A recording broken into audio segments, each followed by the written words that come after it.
Welcome everyone. This is a session on building resilience with Thrive. My name is John T. Rose. I'm an organisational business psychologist at Thrive, and I'm joined by Richard Middleton. Rich, do you want to say hello? Yeah, hello to everyone on the call. Thanks for joining this morning, and I hope you enjoy the session. Rich.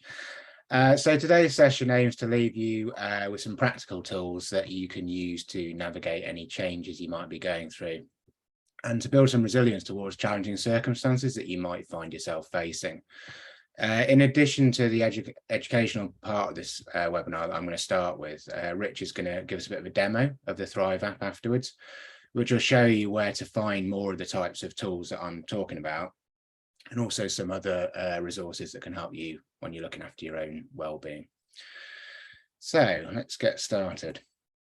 So firstly, I think it's really useful to try and get an idea of what we actually mean by resilience. Rich and I were just talking about this a minute ago, actually.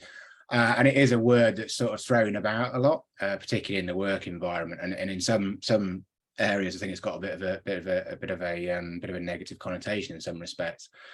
When you ask people what resilience is, many people describe it as an ability to sort of bounce back from adversity, but others might characterize it as being tough.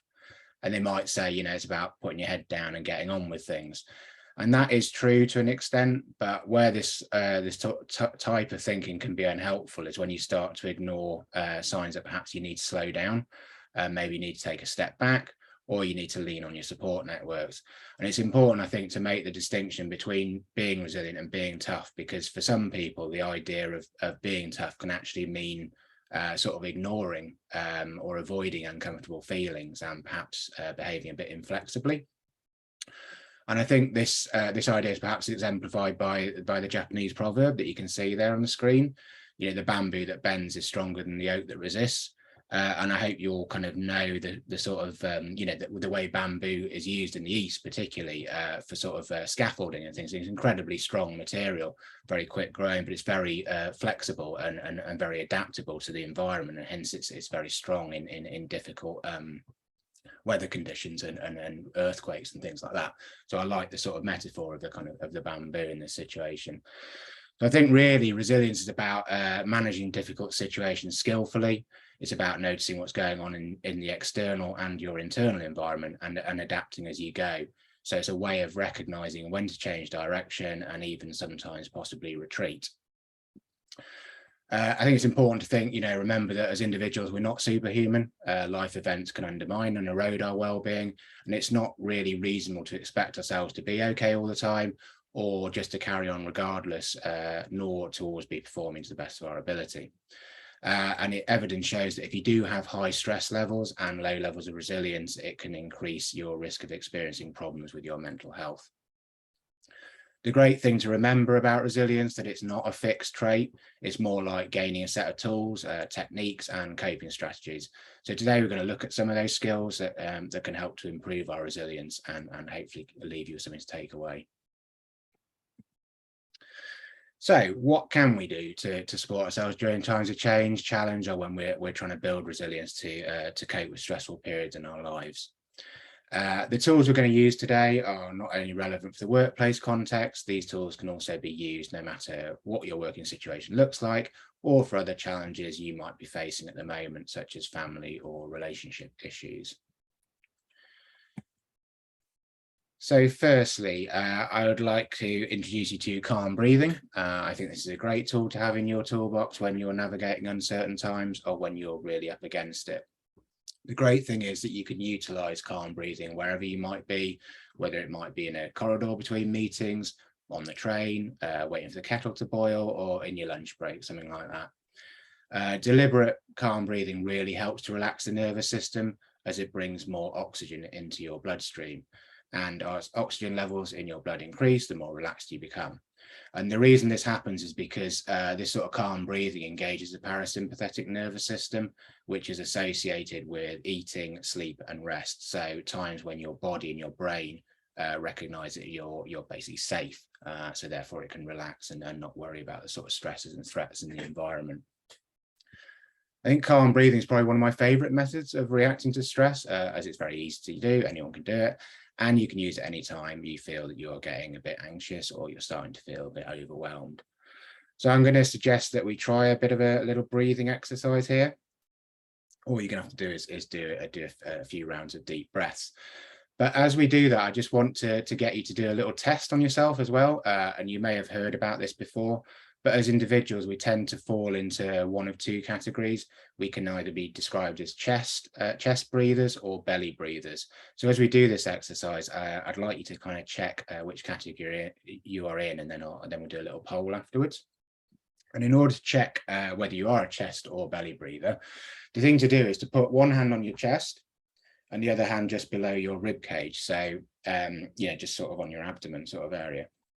And what I want you to do as we're doing this breathing exercise is just to pay attention to which hand raises more as you inhale and lowers more as you exhale. So yeah, put your hands there, and then we're going to do, as I say, 3 rounds of breathing, and we're going to inhale for a count of 3 and then exhale for a count of 3, and then we do that 3 times. So take a deep breath and inhale for 3. 1, 2, 3, and exhale for 1, 2, 3. Inhale, 1, 2, 3, and exhale, 1, 2, 3.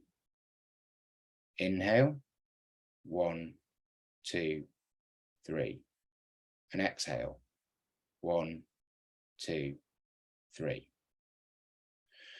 Now, when you do these sort of exercises, you can do them in any, as I say, any situation, and you can, it depends, people kind of breathe differently, but what you want to be doing is sort of deliberately concentrating on the sort of full breath, the in and the exhale. And even you can hold it a little bit, and you'll notice with this sort of thing, as you do it with more practice, you'll realize how much you know, your stress response in your body will be immediately calmed down. Now in this situation, it's kind of a slightly fake situation, but if you do it yourself and you get used to it in yourself, and you kind of like take yourself into really noticing what's going on in your body, it will really bring down your stress response. But back to the question that I asked, I would like to know what type of breathing you think you were doing right then. So you can do a poll there. There's a QR code that should open up a like a poll on Slido, or you can go to slido.com and put in number 1369603. And yes, just give me a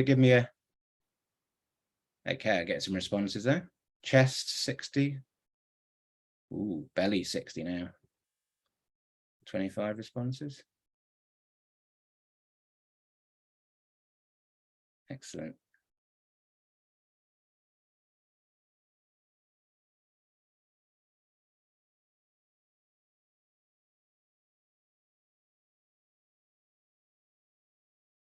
Interesting. Okay, so I suppose the thing about the chest and belly breathing, I went on a kind of breathing, I don't know what you call it, I think he's a breath guru or something like that. It's a kind of strange title, but you know, so it basically teaches people to breathe, which seems quite you know, an unnecessary thing to do possibly. But the big thing is that what happens is when you breathe into your belly, you actually take in a lot more oxygen. And what these people do, these people who kind of specialize in this stuff, they get you to open your mouth quite wide to breathe. Feels quite unnatural to start with, and really take your breath right down to your belly. And that has been shown to be a much better way of getting oxygen into your body. So if you are doing any of this sort of deliberate breathing, really try and raise that sort of bottom hand into your abdomen, your belly area, because I think you'll probably all be kind of aware of when you feel stressed. You know, it's quite a lot of tightness in your chest, and your breathing becomes quite shallow, and that's kind of typical of a kind of stress response. And it's interesting, those responses. I mean, say 50. I mean, it's good that 33% of you are belly breathing in that situation. But commonly, we would expect most people in their general lives, unless they're quite relaxed, to be chest breathing. So if you can, when you try and do this sort of breathing, deliberate breathing, try and take it into your belly. It's much more effective. And just to try and, you know, if you practice this sort of thing, it's worthwhile giving it a go, because I think you'll notice the results quite quickly. So thank you for taking part in that. Always interesting to know where people are breathing. Okay, the next tool, I think, which is I mean, some of this might seem obvious, but you know, these sort of body focused activities. And these are really sort of foundational and essential components when you're thinking about how you might want to build resilience to protect against stress. Body-based activities help to balance our sort of hardwired stress response system. And some of these, I say, they might sound quite obvious, but I think it's always useful to be reminded of them. And firstly, maintaining a balanced diet and making sure that you keep yourself hydrated. The link between our gut health and our mental health is really becoming quite clear now. Our gut is often dubbed the second brain, partly because our digestive system produces around 90% of the serotonin in our body, and that hormone helps us to improve as well as regulate our mood. So our gut can also affect our immunity and therefore our resilience to sort of stress, physical stress situations, and that can also have an effect on your mood. Keeping hydrated is also really important to keep our brain working correctly. You know, the brain requires quite a lot of liquid to keep it working, and it improves our cognitive processing, in other words. Now, you might think, well, what's the importance of that? But the ability to process information efficiently is obviously really important when you're trying to make decisions in changing environments. It's really important for memory as well, and allows you to react probably in a more appropriate way to situations that you find yourself in. Exercise, I'm sure most of you are aware of, is really an important factor, as it serves to deliver oxygen and nutrients to your body tissues, whilst it also strengthens your sort of cardiovascular system, and you'll feel more energized to sort of tackle sort of challenges that come up throughout the day. In addition, exercise completes what is known as a stress cycle. So just by way of explanation, stress is a physical response to a perceived threat in our environment. And it's actually, well, it's an evolutionary adaptation from when our ancestors used to have to fight or run away from predators. And the response causes an increase in adrenaline and cortisol, which allows oxygen-rich blood to rush to our muscles and to prepare us to sort of be able to fight harder or to run a bit faster or jump higher, all these sort of things. And that stress response is exactly the same as when we're worried about an important meeting or a deadline, or we've missed a train or something like that. We feel threatened by it and we respond in the same way. Unfortunately, in the past, we don't have this, our ancestors had this opportunity to then possibly have to fight a wild animal or run away from it. And that sort of expelling of energy was basically a way of completing the stress cycle. We obviously don't generally do that. We don't get to have a fight with our boss or sort of run away from a train or whatever. So we never get to complete this cycle. And exercise, particularly sort of hard exercise, can sort of use up or burn off these excess hormone levels, a bit like you had to run away. And I could never understand. I took up running a few years ago, and I always thought the reason I found it kind of stress relieving was because I was so tired. I couldn't think of all these sort of stressful things. But this, when I learned about this, it's kind of like, okay, this is why this is having this effect. And even if you're not keen on running or going to the gym, and I know many of us aren't, and also some people are unable to do that, just try to get out every day and just do a walk or a cycle or whatever you can, basically, just whatever you're physically able to do. It can really help to sort of process some of those stress hormones. So I think those sort of things, really important.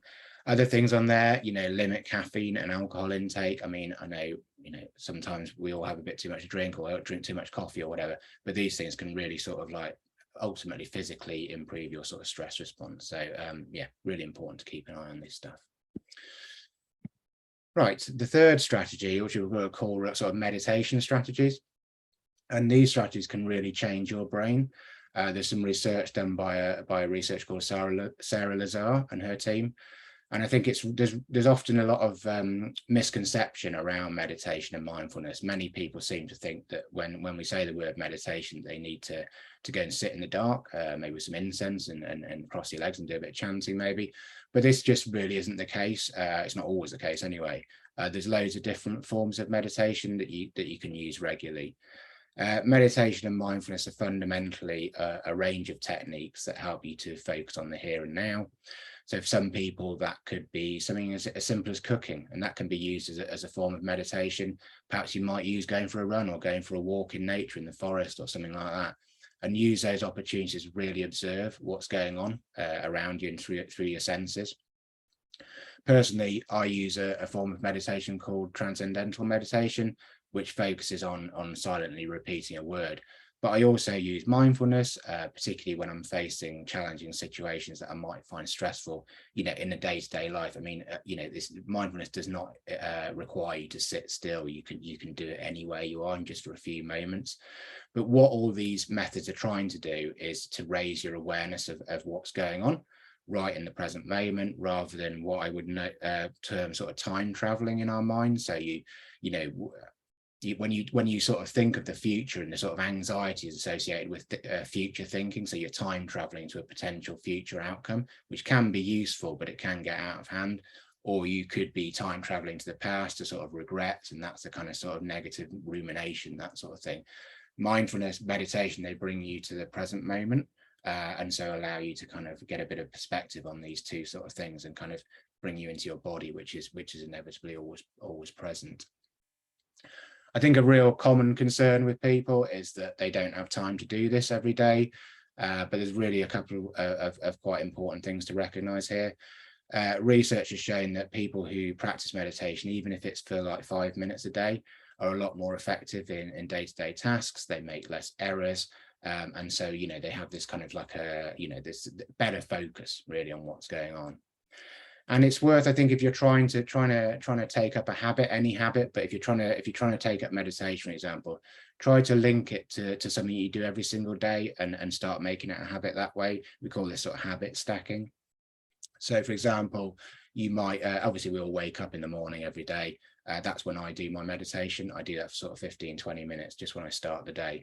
But alternatively, if you're doing something like mindfulness, which is, as I say, you can do in any situation really, you can just do that when you're boiling the kettle to make a cup of tea, having your morning shower, something like that, or brushing your teeth is another classic time to just sort of do that mindfully and just bring yourself into the present moment. I mentioned Sarah Lazar. She conducted an interesting study with her team. Took people who'd never meditated before, and these participants were put through an MRI scanner, and then they were put through an 8-week meditation-based stress reduction program. And that program involved them meditating on a daily basis for about 30-40 minutes. And then they were scanned again at the end of the 8-week period, and the researchers found something pretty interesting. In brief, the results suggested that participating in that meditation-based stress reduction program is associated with changes in grey matter, and in the concentration of grey matter in the brain. And grey matter, the regions that this was concentrated in were areas associated with improved learning, memory processing, and also emotional regulation, and sort of self-referential processing, so self-awareness, and ultimately perspective taking. So kind of a fairly impressive combination of outcomes, I think. And this is a proper RCT, a random control trial. And so I think that it's something that anyone can benefit from. And if you don't do it, I really recommend you give it a go. And Rich will talk about some of the options in the app later. But I mean, if nothing else, please just try some meditation. It's really worth having a go at it. It takes practice. It's like anything. If you start going to the gym, you're not very good to start with, and it's quite difficult to get a handle on it. But the more you do it, the easier it becomes, and you form a habit, and it becomes part of your life. So I really recommend giving that a go. Okay, the next tool I'd say is emotional agility.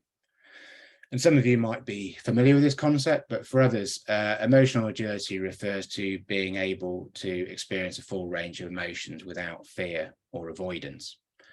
So to develop this ability, it's important to become aware of the sort of self-talk, your sort of internal monologues, the way we think about ourselves, what we tell ourselves, in other words, and to sort of use some reframing techniques when you're thinking about your emotions, the urges you have, and any sort of feelings you might have. So a researcher called Susan David, she researches this sort of emotional intelligence, emotional agility, and she coined the term emotional agility to refer to this concept. But building emotional agility as part of an approach to resilience is really essential, given that the way we process our emotions sets the foundation for everything else, like how we have conversations with those around us, how we parent our children, maybe how we might respond to work challenges or relationship challenges, or even the basic things, how we might conduct ourselves in a team meeting. I think of the person who, is always telling themselves that basically maybe they're not good enough to be in that situation, or their viewpoint isn't strong enough, or they're not clever enough, that sort of thing. This is sort of the self-talk I'm thinking about. And those people obviously in a meeting have just as much to give into that situation as other people, but that kind of negative self-talk can keep them quiet. And it's this sort of builds up frustration and kind of, doesn't really allow them to learn or expand their sort of opportunities, that sort of thing. So the conventional view of emotions is often that we see them as good or bad, or positive or negative. And that sort of polarized view creates a setting for kind of a very rigid and inflexible way of thinking, which is quite unhelpful when you're trying to increase your resilience levels to sort of cope in times of uncertainty. Ultimately, we need greater levels of emotional agility and flexibility to be resilient and allow ourselves to sort of adapt, bend, flex when we're faced with difficult challenges. So in a study conducted by David with around, I think there's 70,000 participants, it was found that about a third of us either judge or criticize ourselves for having so-called bad emotions. And bad emotions were things like anger, sadness, guilt, or even sometimes grief. And the response to having these so-called bad emotions, that was actively trying to push aside these things or repress them. Now, I was taught a really good sort of metaphor for doing this, basically, or for the mechanism we try and do this, and that is the beach ball metaphor. So if you are, say you've got a beach ball and you're in a swimming pool, and say all your emotions that you think are bad are basically this beach ball, and so what you're trying to do by repressing it is hold it underwater. Now you can do that, basically. Obviously you can do that. It's not that difficult to do that. But the problem is when you're doing that constantly, it's very difficult to look at anything else. It's very difficult to concentrate on anything else. Even that quite simple process of doing that, it basically distracts us and keeps us occupied with something that's actually, it's basically taking up loads of our, going back to the cognitive resources thing, it takes up a load of our processing. Now we can't do, we are clever animals, but we are not able to do multiple things at once. And doing that with a lot of emotions, basically trying to hold that beach ball down, is generally ineffective and exhausting. It also encourages rigid ways of thinking. We define what's normal and naturally occurring emotions as either fitting into some sort of bad or good category. And what that can also end up for us doing is basically try to hold on or chase these good emotions, and we try to reduce bad ones. And it might be tempting to do this, and it might even seem sensible, but the reality is that trying to reduce those sort of emotions often has precisely the opposite effect. It's a bit like saying, try not to think about an elephant. Once it's in your mind and you've paid a bit of attention to it, it's quite difficult to get that out of your mind. And the common term that psychologists use for this is amplification, meaning that when emotions are suppressed, they simply get stronger, or they come out in other ways. And I think we can all sort of imagine that kind of, the repression of or the holding down of kind of sort of irritability, with lots of things maybe in the daytime, and then you can kind of get really angry later on. It comes out in a really inappropriate way. So this isn't particularly helpful for us, So the question is, how do you begin to dismantle emotional rigidity and embrace emotional agility? And where we're able to sort of experience a full range of emotions without trying to avoid them. So firstly, the research suggests that when you feel a tough emotion, you don't try and run away from it, and sort of be a bit curious about it, like lean into it, is what we say, and ask yourself, what is that emotion? What am I actually feeling here? I mean, we talked about this kind of stress response being a physical response, but all emotions are basically, they're involved in the physical body. So when you do start to feel these things, if you can, using a bit of that sort of meditation, that bit of self-awareness, if you can step back from it and just like be curious about it, it's like, what is this feeling I'm having?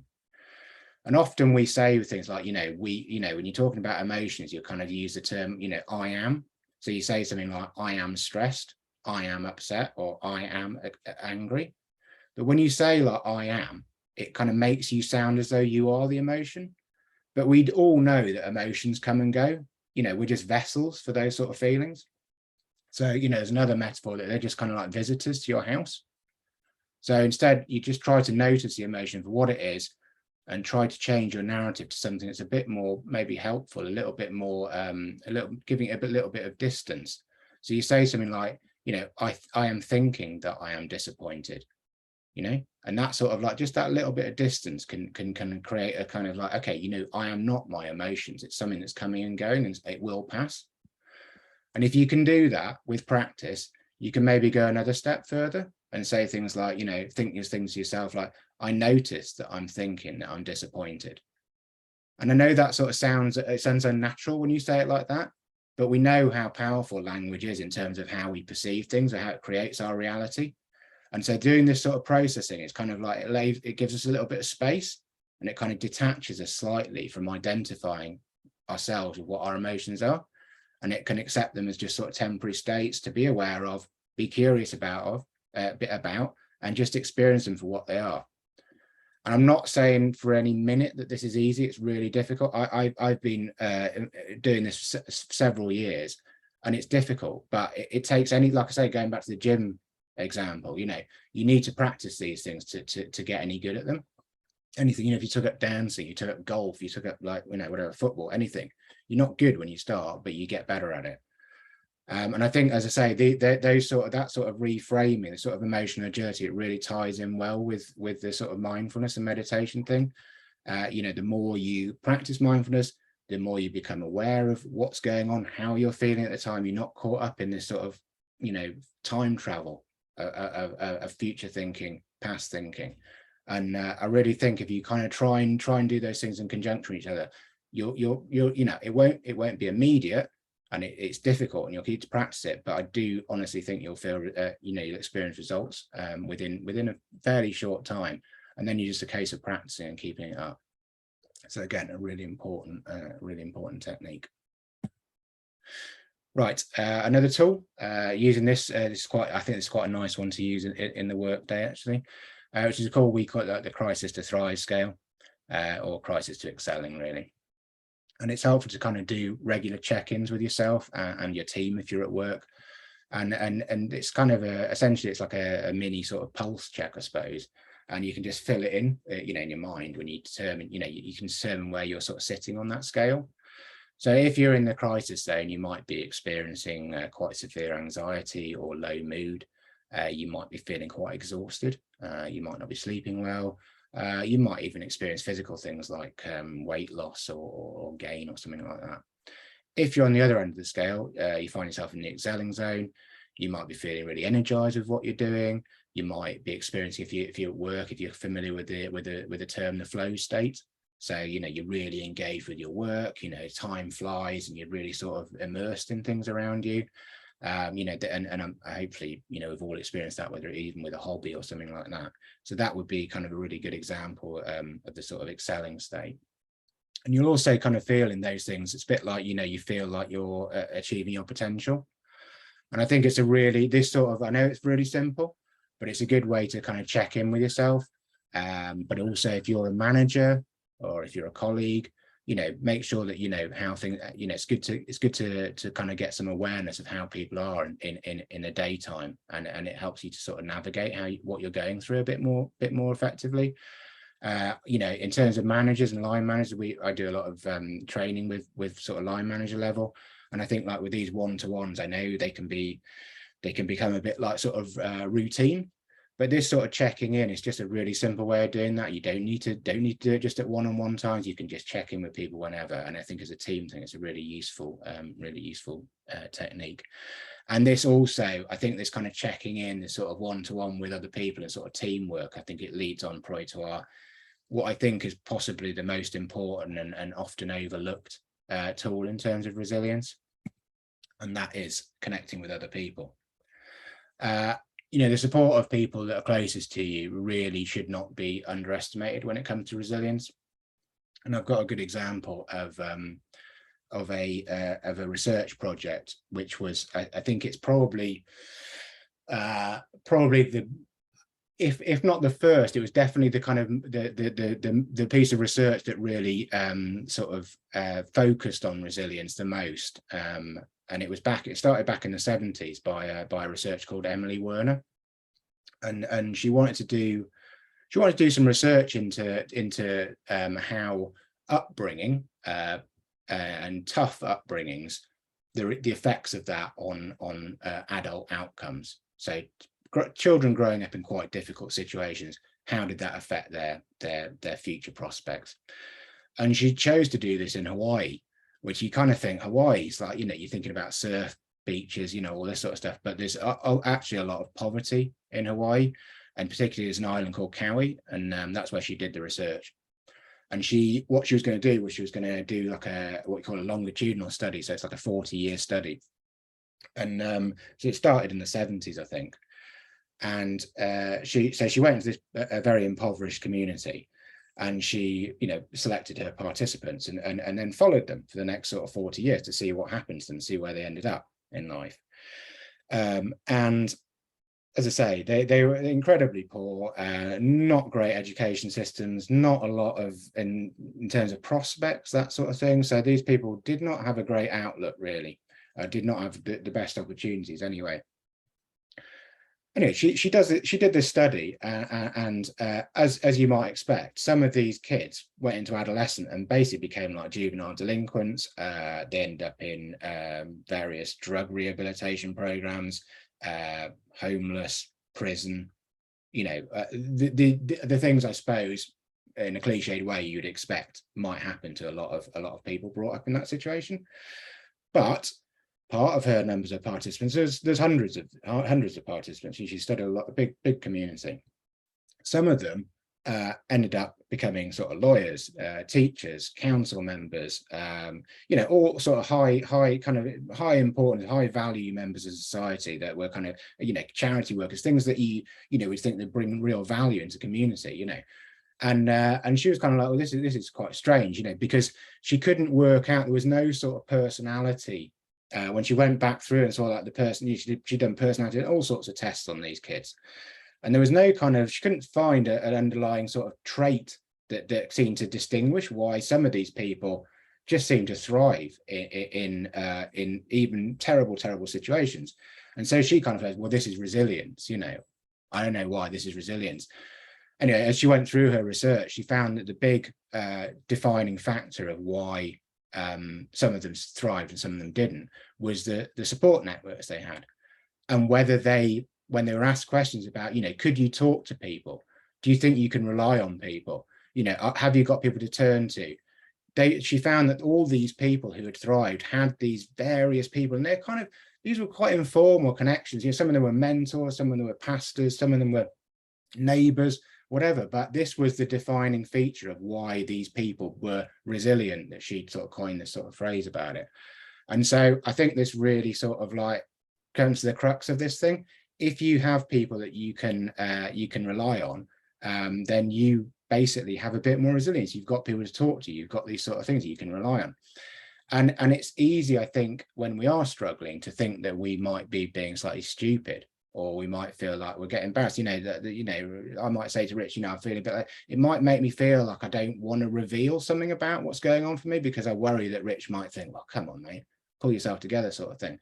But actually, this sort of building trust between people, it kind of really allows us to sort of offload a lot of pressure. Rich might be able to troubleshoot for me, or he might just give me a different perspective on things.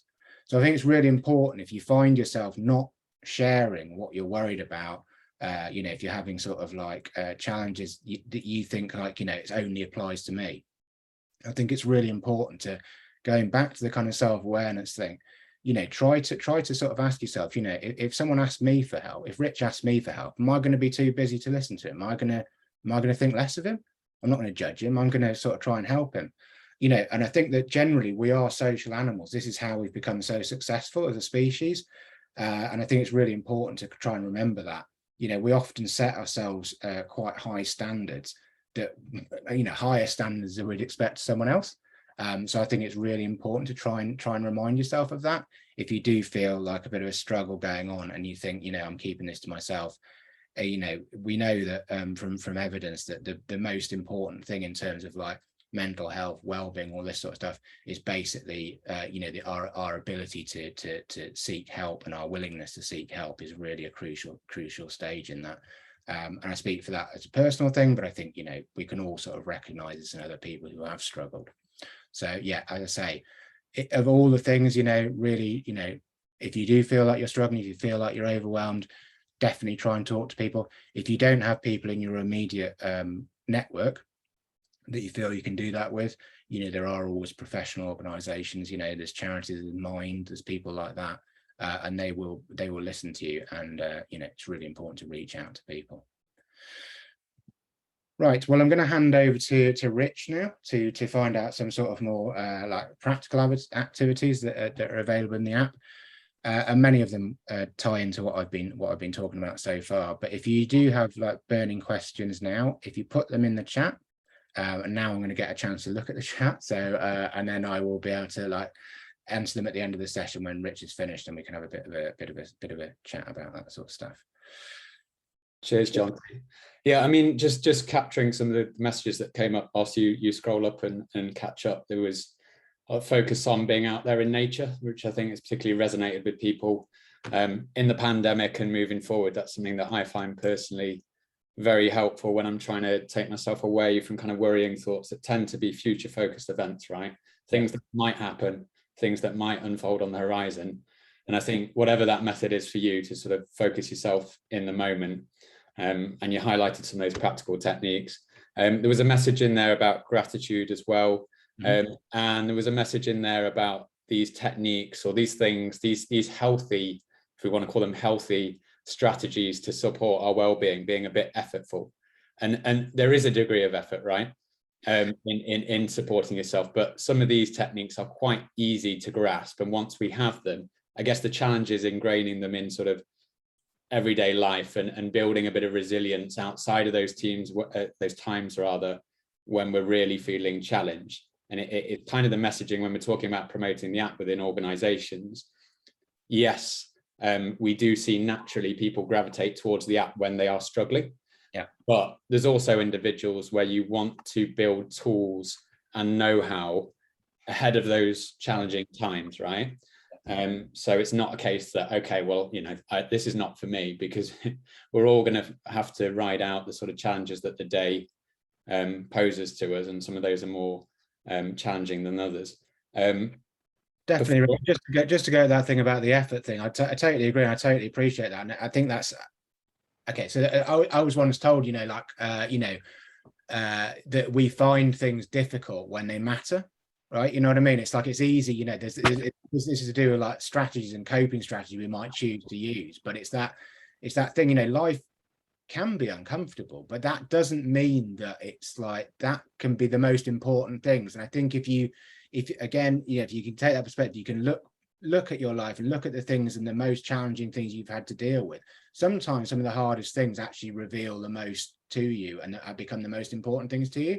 And I know when you're struggling, it's really difficult to maintain focus on that. But exactly what you're saying, if you can develop these skills as a preventative method, and these tools and techniques as a preventative method, they become much easier to tap into when you really need them, when you're really up against it. And that, I think that's a really important message, Rich, definitely. Yeah.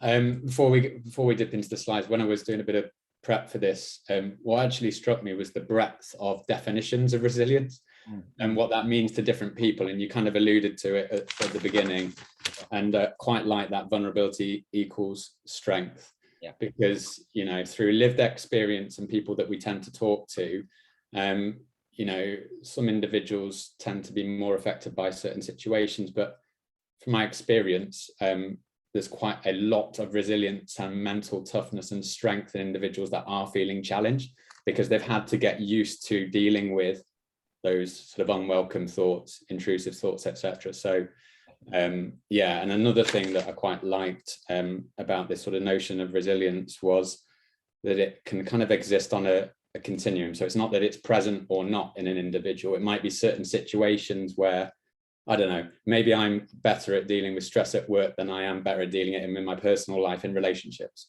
Yeah. And that resilience can be sort of, you know, more present in one area versus in another area. And we're going to talk about some of the techniques that we can use through the app to support resilience, to build resilience, but also holistically speaking. Obviously, I'm you know, I campaign for the app and the benefits of the Thrive app. But, you know, my own experience, I use techniques within the app. I also, you know, I'm a big passionate advocate for fitness. For me, it's boxing. I like focusing in the present moment. And for me, it's that time being mindful and present. So whether that's cooking for you or whatever that is, there's some techniques that can just help us be present, because those techniques that you've explained, the emotional agility, I think is an interesting one. But for me personally, it's actually about addressing the physical signs and symptoms in the body first, helps me get to a place where I can address the cognitive side of things. And that's just what works for me. But we'll talk through some of those bits and bobs now. I'm going to give you a little flavor as to a little bit of background, because we haven't touched upon the app yet. John T, I believe you're going to be able to, there we go. There we go, smooth as anything. So yeah, if you didn't catch at the beginning when we introduced ourselves, my name's Rich. I'm a senior relationship manager. So my role is working with organizations, and that's what we do as an organization. We work with organizations to provide evidence-based tools via technology to employees and other individuals that we work with. And I'm going to talk to you a little bit about the sort of background, I guess, our relevance in this space before getting onto those practical tools. So who are Thrive? You can see two chaps on the screen there. So our co-founders, Andreas and Adam. It's important to emphasize that, you know, we're in essence, we're a healthcare company that's using technology to deliver support at scale.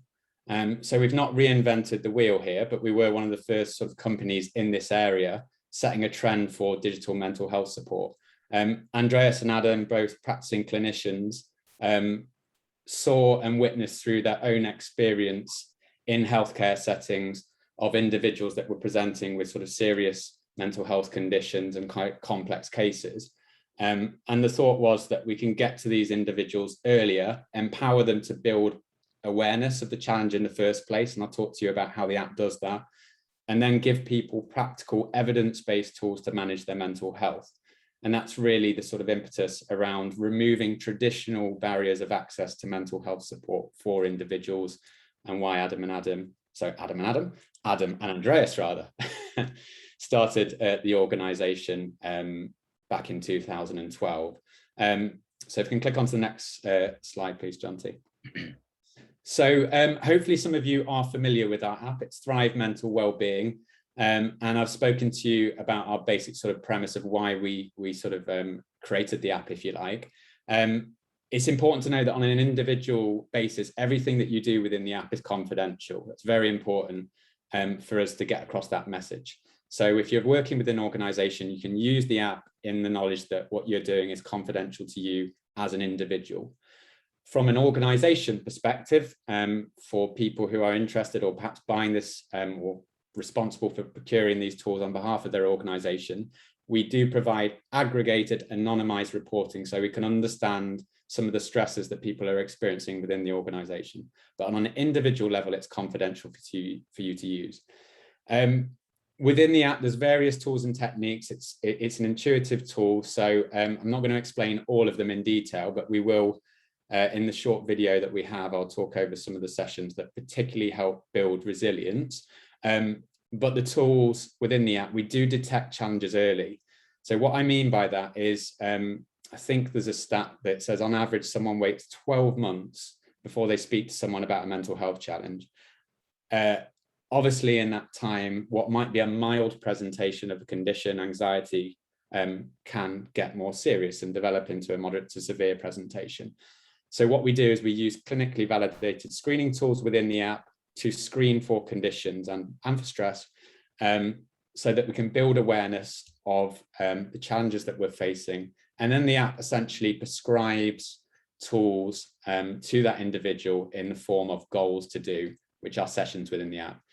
For those of you who are joining the webinar and have access to the app, you might have our in-app therapy as well, which is a human-led therapy service that is delivered via the Thrive app for when individuals need more support. We also proactively reach out to individuals who are identified as struggling at that time. If we can click on to the next one, please, John. So an access QR code rather there for you to download the app. So if If you're working for an organization that has procured Thrive and has access to Thrive, all you have to do is scan that access code if you haven't downloaded it already. Alternatively, you can go onto the App Store. It's available on Apple and Android devices. We're building a new version of the app, which will be available later in the year, and that will have a web version as well. But you essentially sign up using an email address that can be a personal one, a password, and then your organization's access code. And that gives you access to your version of the app, if you like. And you'll go on an onboarding journey. So you're asked a series of questions just to get a gauge on how you're feeling at that time. And then the session content will become available to you. I'm going to talk to you exactly about what that looks like in the following slide. So make sure you download the app if you haven't already, or perhaps you haven't used it for a while, and sort of refamiliarize yourself with the tools and techniques that are available within it. Perfect. There we go. Okay, so I recorded a short video just to illustrate what some of these tools look like. Jonty, is actually, you said your session has been mainly theory, but there was a good practical exercise in calm breathing there, and I can testify that I'm a chest breather according to that exercise. Really helpful actually to distinguish between the two. I'd not done that before. But essentially, what you're seeing here is the Thrive app. So I'm illustrating the CBT program here. What I wanted to do in showing you this is that some of the session content will appear locked. Now in CBT, you have to go through those sessions in a sequential order. Reason being, you need to understand the relationship between your thoughts, behaviors, and emotions. And there's logic in doing that in a sequential way. However, other areas within the app, you can actually unlock ahead of time. So you click into that padlock and unlock it if you want to do that ahead of time. Maybe you're a bit more experienced. So calm breathing, Jonty spoke through the merits of that. So activating the parasympathetic nervous system. You might be feeling tense. It's really, for me, it's about addressing the physical manifestation of stress, anxiety, tension in the body first. That helps me to ground myself, to then be able to engage and perhaps challenge some of those automatic thoughts that are not always the most helpful thoughts in situations that you might be encountering. So you can adjust the time, you can have guidance, but essentially once you've learned that technique, you've got a practical tool you can use in the moment, but you could also kind of cascade to other people that might be struggling at that time. And you want to learn these techniques as prevention methods as well. Deep muscle relaxation then, this is my favorite. Ahead of meditation, I like to address that physical manifestation of tension in the body. Deep muscle relaxation is essentially tensing and relaxing muscle groups, going through the body, switching the tension off one by one. So a lot of the time when we're worried, as I said earlier, we tend to be looking at things that are going to unfold on the horizon. What if this happens? What if I can't deal with that? And we're grappling and we're sort of tussling with our thoughts and what's going on in our head. That helps us to be present in the moment, release that tension in the body. Very effective for people who struggle to drift off to sleep. I really like that exercise before bed. Meditation, then we spoke about the merits. Sometimes people can be put off with this, various connotations with meditation and mindfulness. But for me, it's just about engaging with the body, whether that's the breath, being in the present moment. There's various ways that you can do that. I spoke about boxing for me. That helps me focus on that present moment because I have to be present in that moment. But the tools within the app help you build practical understanding of how you can put these things into action and build resilience. So the goals in the app that you see on the screen, this is one of the ways that we can help build in a certain degree of regularity and structure into how we bring these into everyday life. The goals within the app will be suggested to you based off the way that you engage with the app, but you can also change those goals to make them more relevant to you.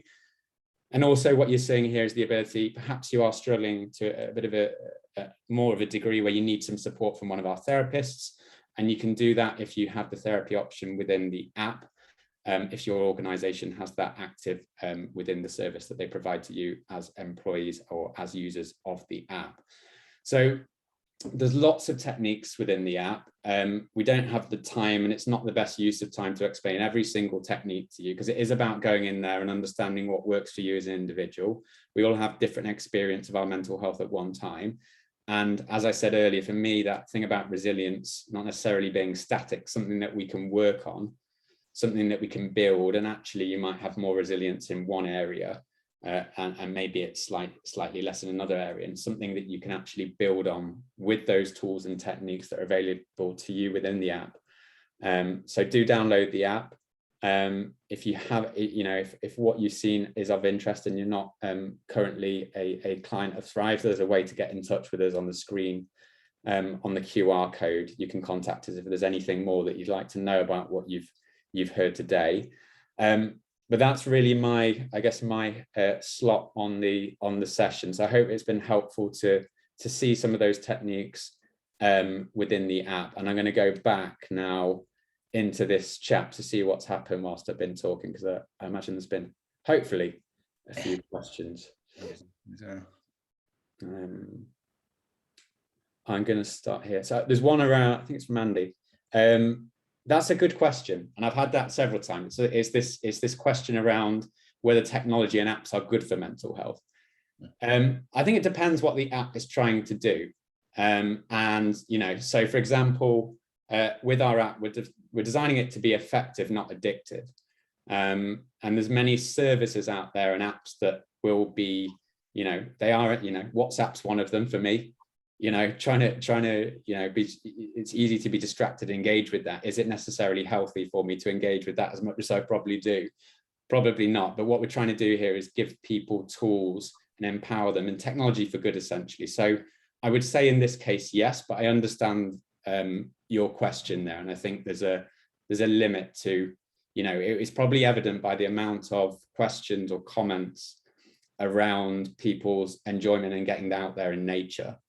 And practicing some of these techniques. So we're saying that we're trying to deliver some of these tools via tech, but once you've learned those techniques, you don't necessarily have to use them through the app all the time. It's great that people do engage with the app, but you're having those techniques and tools in your toolbox so that you can use them when you need to.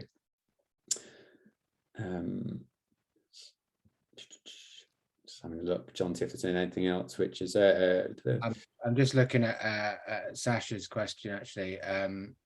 I totally understand how difficult that can be. I mean, I'm not a clinician, so I really recommend if you are really feeling kind of low, that you should. I know you say you don't really have someone to contact, unfortunately. I really, please try and contact some a professional in this situation, your local sort of perhaps Mind charity, if you feel that's like an option for you. Because I'm not a clinician, so I can't give therapeutic advice on a sort of a mental health condition. But I just hope that you can try and speak to someone professional in that situation, because the sooner you kind of speak to someone who might be able to give you kind of advice and sort of like one-to-one session, I think that'd be really important for you. I'm sorry to hear that you're struggling with that. Yeah, absolutely, and your GP as well, as a protocol. There's a question around access, because these access codes are all unique for each organization. If you want to, if you are struggling with access and you have it for your organization, if you email client support@thrive.uk.com, I'll put that in the chat, then we can answer any questions around access codes.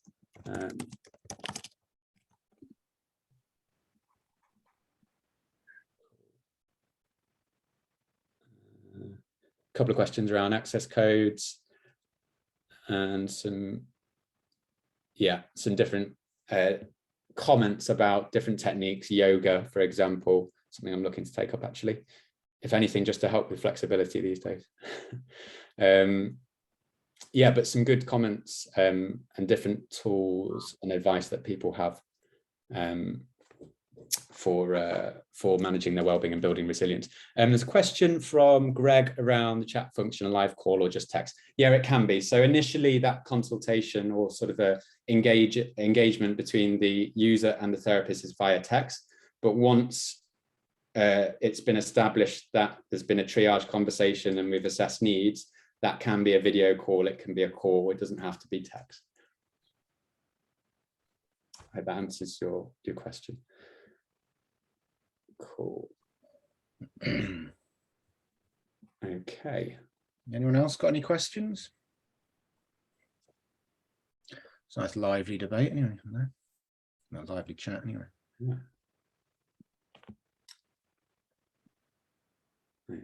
I love all this nature stuff, Rich. You're right there. That's a really good one. Yeah, absolutely. It's something that I started in lockdown, was walking around the local park just before work, just to do a lap, because I work from home. I don't want to walk just, you know, from my bedroom to the office. So it's just getting out there, and that's become a routine for me. Well, they say as well that just as a slight aside from that, though, is that you know, like often I've just come back from a vacation for 2 weeks, and often we put a lot of emphasis on those sort of like longer breaks. You know, your holiday, and you sort of think, oh, I'll just work, and then I've got a holiday and I'll recover. But you know, truth is that really what happens when you do that, you basically, you can't relax for a while because everything's still going in your head. And evidence will show that really what you need to be doing is bringing in these little breaks and these sort of little, whether it's just going for a coffee, like Rich says, going around the block, whatever, into your everyday life, taking a bit of time away from the screen, like every sort of 45 minutes, an hour or whatever like that. Really do that in your everyday life. That's going to have a much more beneficial long-term effect than those 2 weeks where you put every emphasis on that. And let's face it, sometimes it rains, sometimes nowadays a plane gets delayed for 30 hours. You know, these sometimes are not the most relaxing situations either. So you know, I think it's really important to remember that, to try and bring a bit of balance into everyday life if you can. 100%. I hope it didn't take you 30 hours to get back though, John, too. No, I was very lucky, actually. It's fine. Or rain. Anyway, yeah, well, thank you everyone for your participation and joining this. It's really good attendance, good interaction on the chat. Hope it's been valuable. For those questions around access, you can use the client support at thrive.uk.com, and you can use that QR code if you're not a client and you would like to talk to us about Thrive. Yeah. And as you said, Rich, there's a recording, isn't there? That's going to be, well, it's being done at the moment, so I assume that will get sent out as well. Yeah, that should be finding its way to all the attendees, so you can watch this back and relive some of those techniques and tools. Brilliant. Cool. All right. Well, thank you, everyone, and enjoy the rest of your day. Yeah, thanks everyone for coming. It's been very interesting, and yeah, thanks for taking the time out to join us.